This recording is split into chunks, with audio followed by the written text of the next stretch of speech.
Curtis goes on trial, and Portia holds the key to everything. Oh, darlings, the week Port Charles has been building toward for months is finally here. The courtroom doors are open. The witnesses are being called. And the man sitting at the center of all of it is Curtis, facing consequences for a moment of rage that he cannot fully justify legally, even if emotionally every single one of us understood exactly why he threw that punch. Let us map out the situation clearly, because the details matter enormously this week. Curtis saw Isaiah touching Portia's belly at the Metro Court. In the context of everything Curtis had been carrying, the accident, the recovery, the complicated grief of watching someone else step into spaces that used to be his, that sight triggered something he did not have the tools to manage in that moment. He approached. Words were exchanged. And then Isaiah said the thing that ignited everything. He told Curtis he would be a better father to that baby than Curtis would ever be. Now, Curtis throwing that punch was wrong. Nobody with a legal argument is going to dispute that. But provocation is real. Context is real. And the severity of Isaiah's hand injury, an injury that has materially affected the career of a gifted surgeon, has to be weighed against the circumstances that created it. Martin has been working on exactly this argument. If he can establish provocation, the entire shape of the case changes. The problem is Portia. Because Portia told the police something different. She said Isaiah did not say or do anything to earn the punch. She protected Isaiah in her initial statement. And that statement is now sitting in the record as testimony that directly contradicts what Curtis needs to prove. This week Portia takes the stand. And everything hinges on what she says when she gets there. There are several forces working on Portia's conscience simultaneously.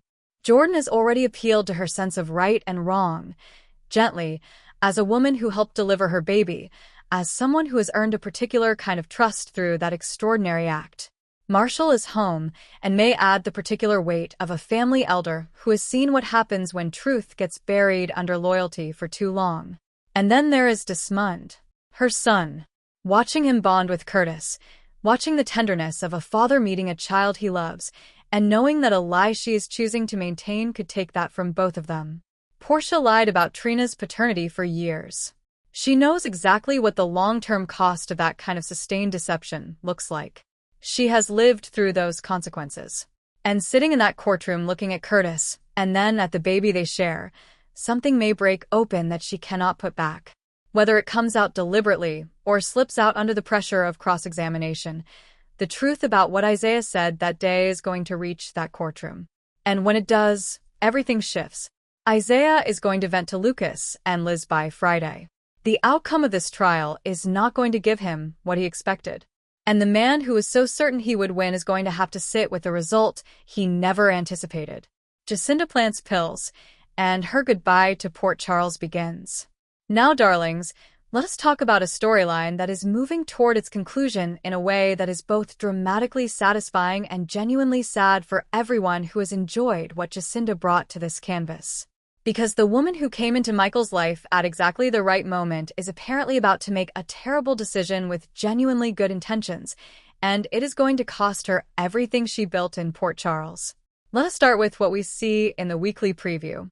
A close-up of a baggie of pills. And then Nina questioning Willow. And Michael questioning Justinda. Those two scenes together tell you almost everything you need to know about what is coming. Justinda is going to plant those pills on Willow. In her purse. In her office. Somewhere that a discovery would damage Willow at exactly the moment when Michael needs every advantage in what is shaping up to be another brutal custody battle. Her motivation is not complicated. She loves Michael. She can see how much the situation with the children costs him, and she sees an opportunity to help by creating evidence that undermines Willow's credibility. It is the kind of plan that looks simple in the moment and reveals its fatal flaws only after it is too late to take back. Here is what Justinda did not fully calculate. She is not operating in a vacuum. Nina, who has been watching Willow's situation with very complicated feelings and very specific knowledge, is going to notice something. Michael, who is principled in ways that sometimes work against his own interests, is going to be interrogating Justinda rather than celebrating the setup. And the specific circumstances of Michael's life, the fact that he is in the middle of a custody proceeding, mean that anything that looks manufactured, anything that comes apart under scrutiny is going to damage him rather than help him. A judge presented with evidence that Michael's girlfriend planted drugs to frame a sitting congresswoman is not going to look at Michael favorably. Even if Willow is genuinely guilty of many things, manufactured evidence is still manufactured evidence. And a custody determination made partly on the basis of a frame job has legal vulnerabilities that any competent attorney will find. Michael is going to have to break up with Justinda, not because he does not care about her. He may care about her a great deal, but because the optics of continuing that relationship in the context of a custody battle, where she has just done this, are simply untenable. He's going to frame it around the children, around protecting the process, around doing what is right. And he is probably going to mean it. But here is the other thread weaving through all of this. Serena has arrived in Port Charles. She is at deception. Michael is at deception. And the chemistry test that the show has been building toward between these two is apparently going to start happening in this very same week. Justinda's exit clears that path. Not cruelly. She was never a villain. She made a mistake born from genuine love. But Port Charles is ready for what comes next. And Serena may be exactly what that looks like. What this week means for Port Charles, and why we cannot look away. And now, darlings, let us pull back and appreciate the full picture of what this week represents, because we are in one of those extraordinary stretches of General Hospital where the big stories are all landing simultaneously, and every single episode has something genuinely significant to offer. Curtis's trial is the centerpiece of the week.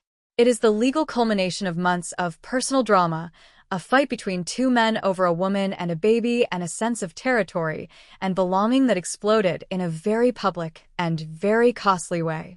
The outcome is going to affect every relationship in that triangle. If Curtis walks free because Portia tells the truth, Isaiah's fury is going to look for somewhere to go. If Portia holds to her original statement, Curtis potentially faces real prison time and misses the early months of his son's life. And whatever Portia chooses, she has to live with that choice and look Curtis in the eye across the table where their baby is sitting. Justinda's pill scheme is going to collapse in ways that ripple outward. Michael is going to be caught between gratitude for the intention and fury at the execution. Serena is going to step into his orbit at exactly the moment when his personal life is reorganizing itself. And Willow, who has her own enormous legal exposure coming through Sidwell's trial, is going to experience the particular irony of being framed for something she did not do by someone working in Michael's interest, even as her real crimes remain very much on the table. Drew is somewhere in Port Charles with wet shoes and a revenge plan and a daughter who is no longer going to be the pawn he expects her to be. Anna is fighting with a voice in her head that wants her pointed at Britt. Jason is building a new kind of life around Danny. Sonny is reclaiming his territory without the right hand who always steadied him. And Liesl is not going to stop pushing on the questions about Cassius until something gives. Every single thread in this city right now is connected to every other thread. Every secret is working toward the moment it cannot stay secret anymore. Every character is standing at the edge of something that is going to require them to make a choice that reveals who they actually are. This is General Hospital at its finest, darlings. Complex and layered, and genuinely surprising in ways that feel earned rather than manufactured. Characters making decisions that make sense for who they are even when those decisions are wrong. Love and loyalty and ambition and fear all tangled together in ways that cannot be neatly separated. And we are right here for every single second of it.